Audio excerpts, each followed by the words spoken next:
اس سے پہلی آیات میں نماز خوف کا تذکرہ کیا تھا کہ میدان جنگ میں اگر مسلمان جماعت ایک امام کے پیچھے نماز پڑھے تو انہیں اس کا طریقہ بتایا اور اس میں ایک ایک رکعت انہوں نے پڑھنی تھی، اور ایک ایک رکعت پڑھنے میں آنا جانا بھی ہوگا۔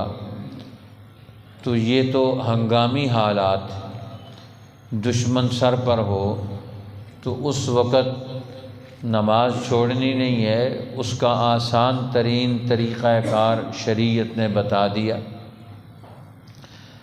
اب جب یہ دور گزر گیا، جنگی دور، مشکلات کا دور، خوف کا دور، تو اب اللہ تعالیٰ فرماتے ہیں واپس تم اپنے اصلی طریقے پر آ جاؤ۔ فَإِذَا قَضَيْتُمُ الصَّلَاةَ، جب تم خوف کی نماز پڑھ چکے ہو تو اب واپس اپنے اصلی طریقے پر آ جاؤ۔ فَاذْكُرُوا اللَّهَ قِيَامًا وَقُعُودًا وَعَلَى جُنُوبِكُمْ۔ اب وہ دور گزر گیا تو اب اللہ کو یاد کرو، کھڑے ہوئے بھی، بیٹھے ہوئے بھی، پہلوؤں کے بل لیٹے ہوئے بھی نماز بھی پڑھو، اور نماز کے علاوہ بھی جو تمہارے اوقات ہیں ان کو پورے اطمینان اور توجہ کے ساتھ اپنے آپ کو اللہ کی محبت میں جوڑ کر اللہ کا ذکر کرو، کیونکہ جس کو جس سے محبت ہوتی ہے اس کا تذکرہ کرتا ہے، اس کا نام لیتا ہے، اس کو یاد کرتا ہے۔ تو مسلمان کو اللہ سے سب سے زیادہ محبت ہونی چاہیے، کیونکہ اللہ کی ذات وہ سارے کمالات کا مرکز ہے۔ دنیا میں جتنی خوبیاں ہیں، جتنی اچھائیاں ہیں، جتنی بلائیاں ہیں، جتنے انوار و برکات ہیں، جو کچھ ہمیں دنیا میں اچھائی بلائی نظر آتی ہے یہ اللہ کی عطا ہے۔ تو اللہ کی ذات کتنی خوبصورت ہے۔ ان اللہ جمیل، اللہ خوبصورت ہے، یحب الجمال، خوبصورتی کو پسند کرتا ہے۔ ان اللہ نظیف یحب النظافۃ، اللہ خود بھی پاک ہے، پاکیزہ لوگوں کو اور پاکیزگی کو پسند کرتا ہے۔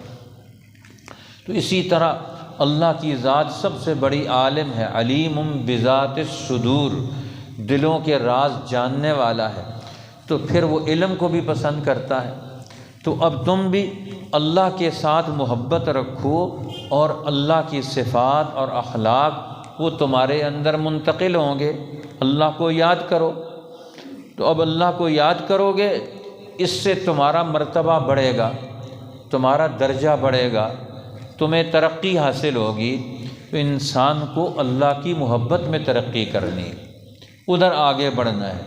یہ دنیا کی ترقی یہ ایک ضروری چیز ہے دنیا کے اعتبار سے، دنیا کے مسائل حل کرنے ہیں، یہاں کے مسائل بھی حل کرنے ہیں، پریشانیوں سے نکلنا ہے، لیکن اصل ترقی تو انسان کی وہ اللہ کے تعلق میں ترقی ہے۔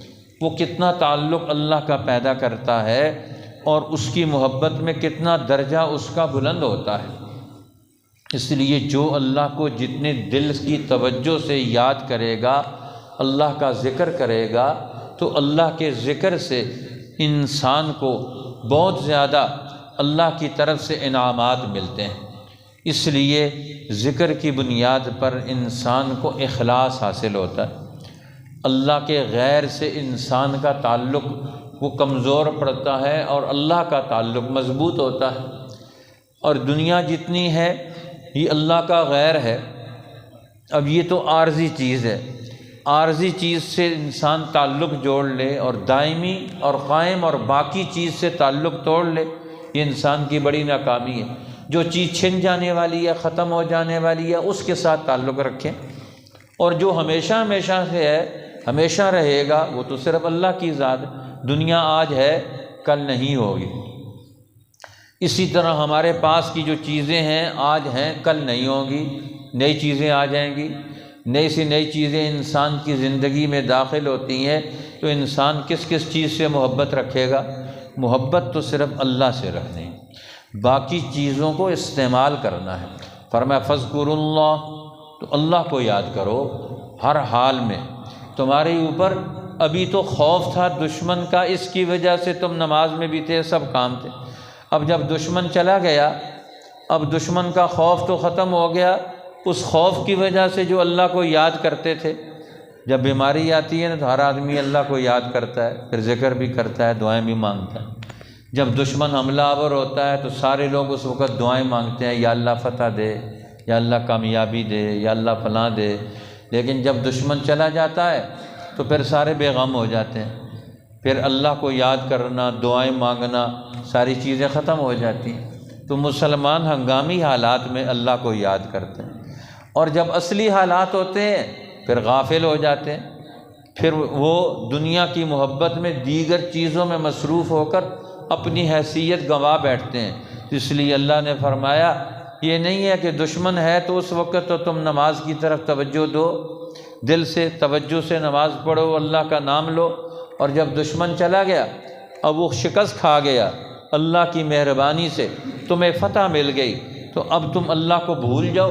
نہیں، اب تم جو اللہ کو یاد کرو گے یہ تمہارا اصل مقام ہوگا۔ فَإِذَا اطْمَأْنَنْتُمْ، اب جب تمہیں اطمینان مل گیا، اب اطمینان دشمنوں کا مقابلہ کر کے، ان کو شکست دے کر، ان کی طاقت کو کمزور کر کے، حق کی طاقت کو فتح دے کر، غالب کر کے، اب تمہیں اطمینان ملے گا۔ اب جو اطمینان کی نماز ہوگی تو یہ نماز کتنی قیمتی ہوگی؟ فرمایا جب تمہیں اطمینان مل گیا، خوف جاتا رہا، فَأَقِیمُوا الصَّلَاةَ، اب ٹھیک ٹھیک طریقے پر نماز پڑھو، جو شریعت کا اصل طریقہ کار ہے، اس کے آداب کی، شرائط کی پوری پابندی کر کے نماز پڑھنا، سنتوں کا، مستحبات کا، ہر چیز کا خیال کر کے نماز پڑھنا، وہ اصل نماز ہوتی ہے۔ اسی لیے کہتے ہیں نا ہمارے علماء، نماز پڑھنے سے پہلے نماز کا علم بھی ضروری ہے۔ نماز میں فرض کتنے ہیں، واجب کتنے ہیں، نماز میں سنتیں کتنی ہیں، نماز میں مستحبات کتنے ہیں، اسی طرح نماز کے مکروہات کتنے ہیں، نماز کو توڑنے والی چیزیں کون کون سی ہیں، نماز کو باطل کرنے والی چیزیں کون کون سی ہیں، نماز کے اجر اور ثواب میں کمی کرنے والی چیزیں کون کون سی ہیں، ہمیں پتہ ہونا چاہیے مکروہات نماز کیا ہے۔ اب ان سب چیزوں کا خیال رکھ کے نماز پڑھنا، یہ اصل نماز ہوتی ہے۔ اب ہم تو جو نماز پڑھتے ہیں ہماری توجہ کسی اور طرف ہوتی ہے، اور آٹومیٹکلی ہم اوپر نیچے ہو رہے ہوتے ہیں۔ ہمیں پڑھنا کیا ہے، سوچنا کیا ہے، رکوع میں رکوع کیسا ہوگا، وہ رکوع جو شریعت نے بتایا ہے وہ رکوع ہوا ہے کہ نہیں ہوا، اس پر توجہ کرنا۔ حضرت مجدد الفسانی رحمۃ اللہ علیہ فرمایا کرتے تھے، کسی نے کہا حضور نماز میں خشوع اور خضوع کیسے ہوگا، ہمیں اصل نماز کیسے نصیب ہوگی؟ تو انہوں نے فرمایا نماز کے ہر عضو کی، نماز کے ہر رکن کی، نماز کے ہر عمل کی جو شریعت نے حیثیت متعین کی ہے، جو اس کا طریقہ متعین کیا ہے، جو اس کا درجہ متعین کیا ہے، اس کو ذہن میں رکھ کر وہ رکن ادا کرو۔ سجدے کے بارے میں نماز میں شریعت نے، رسول اللہ نے کیا بتایا، اس کا یہ فرض درجہ کتنا ہے، اس کا سنت درجہ کیا ہے، اس کے مستحبات کیا ہے، ان سب چیزوں کو خیال میں رکھ کر سجدہ کرو۔ اسی طرح رکوع فرض ہے تو فرض کیا ہے، فرض کتنا ہے، فرض کیسے ادا ہوگا، اس کا سنت پہلو کیا ہے، اس کا مستحب پہلو کیا ہے، اس کے اندر مکروہ نوعیت کون سی ہوگی، اس کو ذہن میں رکھو اور پھر یہ ادا کرو۔ فرمایا یہ نماز کا جتنا علم ہے اس سب کو ذہن میں رکھ کر پھر نماز کے وہ تمام ارکان ادا کرو، یہی نماز کا خشوع ہے۔ جو رکن ادا کرو اس پر توجہ دو۔ اب میں رکوع کر رہا ہوں، رکوع میرا کیسا ہونا چاہیے، رکوع میں کیا کیا مجھے پڑھنا چاہیے، وہ ذہن میں رکھ کر سارے کام کرو، یہی نماز کی توجہ ہے، یہی نماز کا خشوع اور خضوع ہے۔ اسی سے آگے بڑھتا ہے۔ اسی لیے مولانا قاسم نانوتوی رحمۃ اللہ علیہ نے اور اچھے انداز سے سمجھایا، فرمایا نماز یہ ایک الگ پورا ایک مستقل عمل ہے، لیکن نماز کے اندر کئی عمل ہے، قیام الگ ہے، رکوع الگ ہے، سجدہ الگ ہے، قعود الگ ہے، تشہد الگ ہے، یہ سارے ارکان اعمال نماز کے جو ہیں، ہر عمل اپنی جگہ پر مستقل عمل ہے، ہر عمل کی اپنی ایک روح ہے، ایک اس کی صورت ہے، ایک اس کی روح ہے۔ رکوع کی ایک صورت ہے، ہم جھک جاتے ہیں، ایک رکوع کی روح ہے۔ اسی طرح سجدہ ہے، سجدے کی ایک شکل ہے، وہ اس کی صورت ہے، اور ایک سجدے کی روح ہے۔ تو ہر عمل اس کی روح بھی اس کے اندر ہو، اب وہ سارے کے سارے طریقہ کار، ہر عمل کا درست طریقہ کار اختیار کرے گا، اس کی شکل بھی صحیح ہو، اس کی روح بھی صحیح ہو، تو اب یہ نماز کامل ہوگی۔ اب سارے ارکان ملیں گے تو نماز بنے گی۔ اب نماز میں سے تشہد غلط ہوگی تو نماز غلط، رکوع غلط ہو گیا تو نماز کمزور، سجدہ غلط ہو گیا تو نماز پوری نہیں ہوگی۔ اب ہر رکن اس کا فرض رکن، فرض درجے میں۔ اسی طریقے سے دیگر ارکان وہ بھی اپنے اپنے طور پر۔ اب ہمیں نماز کا یہ پورا انداز، فَأَقِيمُوا الصَّلَاةَ، تو اب صحیح طریقہ کار کے مطابق نماز پڑھو، جو تمہیں اس کے آداب، شرائط اور طریقہ کار بتایا گیا۔ اب دین کا سب سے بڑا اور جامع اور کامل اور مکمل پورے دین کا ترجمان حکم وہ کون سا ہے؟ وہ نماز ہے۔ یہ نماز دین کے سارے ارکان کا یہ جامع یہ نماز ہے۔ اس لیے نماز جو ہے، یہ باقی جو ارکان ہیں وہ تو محدود نوعیت میں ہے۔ اب حج زندگی میں ایک دفعہ ہے، اب زکوٰۃ سال کے بعد ہے، روزہ فرض ہے وہ سال کے بعد ہے، لیکن نماز روزانہ دن میں 5 دفعہ فرض ہے۔ تو یہ نماز اکیلی نہیں ہے، یہ نماز پورے دین کی ترجمان ہے۔ نماز میں مسجد میں بھی آنا ہے، نماز میں قرآن بھی پڑھنا ہے، نماز میں وضو بھی کرنا ہے، نماز میں نمازیوں کے ساتھ بھی کھڑا ہونا ہے، نماز میں گھر کو بھی چھوڑ کر آنا ہے۔ نماز میں کتنی چیزوں سے انسان نکلتا ہے اور کتنی چیزوں میں داخل ہوتا ہے۔ اس لیے نماز ایک جامع عبادت ہے، پورے دین کی ترجمان عبادت ہے۔ اس سے مسلمان کے ذہن کو، اس کے جسم کو، اس کے اعضاء کو، اس کی ساری چیزوں کو اللہ جل شانہ ایک نئی قوت عطا کرتے ہیں ہر نماز کے بعد۔ اب ہم آنکھوں کو دھوتے ہیں، وضو کرتے ہیں، پھر نماز پڑھتے ہیں، پھر اس میں ہم داخل ہوتے ہیں، پھر اس میں ہم سارے کام کرتے ہیں، تو نماز کے ہر رکن میں ہمیں ساری نئی قوتیں حاصل ہو جاتی ہیں۔ اس لیے نماز کو صحیح طریقہ کار کے مطابق پڑھنا یہ بہت بڑا ترقی کا عمل ہے، انسان کو اللہ کے قریب کر دیتا ہے۔ ان الصلاۃ کانت علی المؤمنین کتابا موقوتا، فرمایا نماز ایمان والوں پر وقت پر فرض ہے۔ اس لیے پنجابی میں کہتے ہیں وقت کی نمازیں اور بے وقت کی ٹکرا، یہ وقت کی نماز اور بے وقت کی ٹکر۔ اب وقت پر پڑھیں گے تو وہ نماز ہوگی، اور وقت نکل گیا تو اس کو پڑھیں گے تو پھر وہ ٹکر ہوگی۔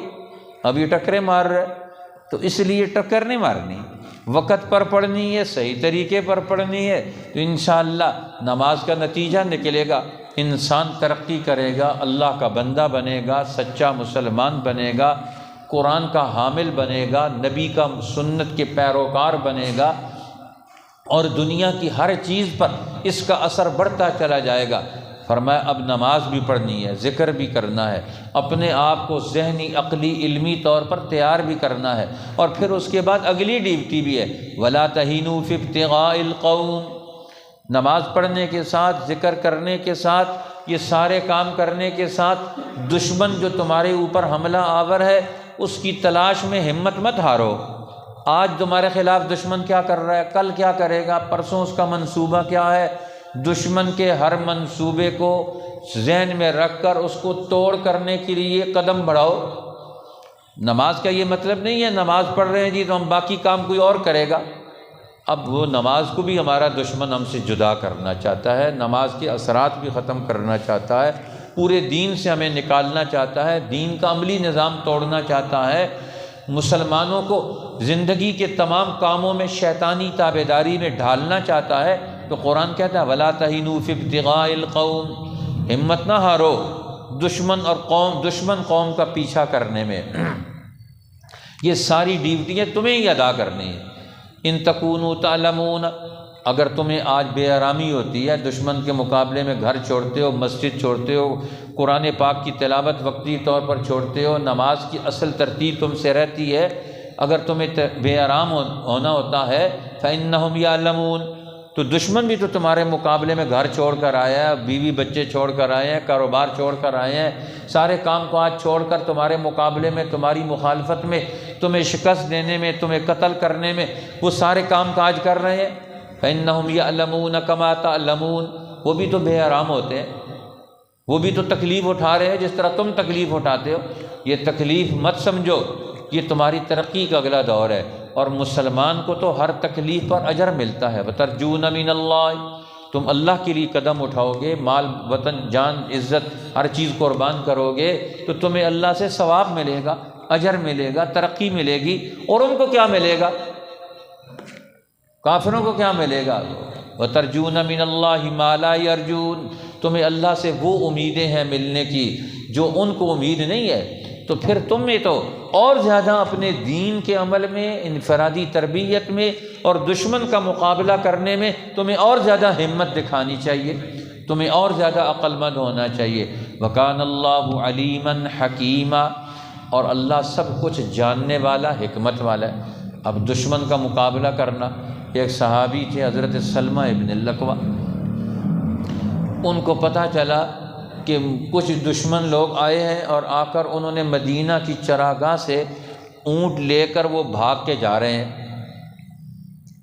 اب وہ اکیلے تھے، انہوں نے ایک آدمی کو بھیج دیا مدینہ میں جا کر اطلاع کرو دشمن حملہ آور ہو گیا، میں تو یہاں اکیلا ہوں اور میں ان کا کچھ بھی نہیں کر سکتا، تو اب جانا جی میں جو میں کر سکتا ہوں وہ کروں گا۔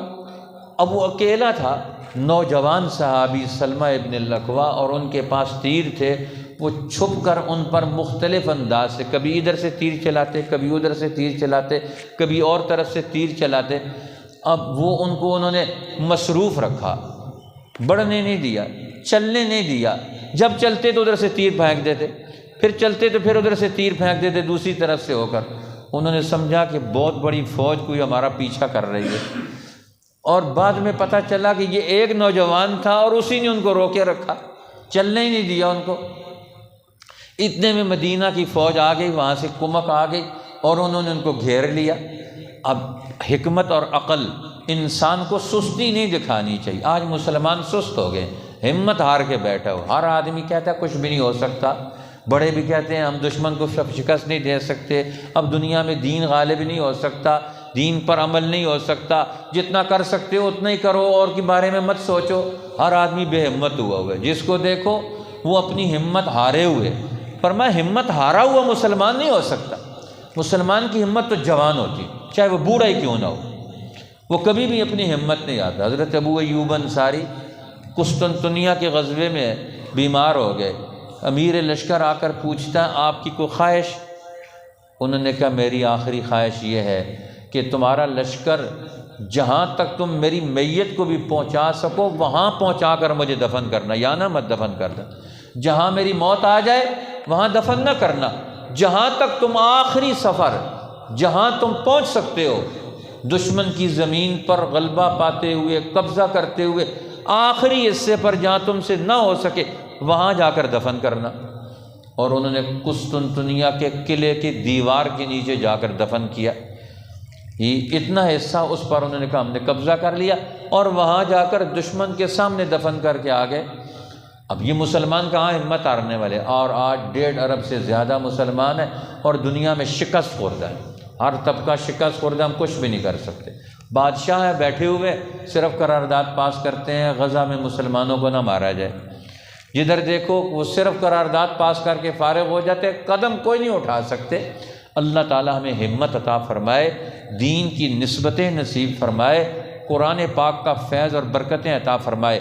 فَإِذَا قَضَيْتُمُ الصَّلَاةَ، پھر جب تم نماز پڑھ چکو، فَاذْكُرُوا اللَّهَ قِيَامًا وَقُعُودًا، تو یاد کرو اللہ کو کھڑے اور بیٹھے ہوئے، والا جنوبکم، اور اپنے پہلوؤں پر لیٹے ہوئے، فَإِذَا اطْمَأْنَنْتُمْ، پھر جب تم خوف سے نکل جاؤ، مطمئن ہو جاؤ، فَأَقِیمُوا الصَّلَاةَ، تو درست کرو نماز کو، یعنی پورے آداب و شرائط کے ساتھ۔ ان الصلاۃ کانت علی المؤمنین کتابا موقوتا، بے شک نماز مسلمانوں پر فرض ہے اپنے مقررہ وقتوں میں۔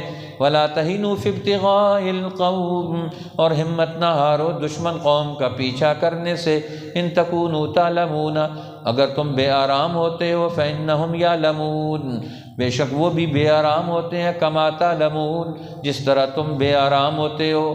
وَتَرْجُونَ مِنَ اللَّهِ مَا لَا يَرْجُونَ، اور تم کو اللہ سے امید اجر و ثواب کی وہ جو وہ امید نہیں رکھتے۔ وَكَانَ اللَّهُ عَلِيمًا حَكِيمًا، اور بے شک اللہ سب کچھ جاننے والا، حکمت والا ہے۔ صدق اللہ علیہ۔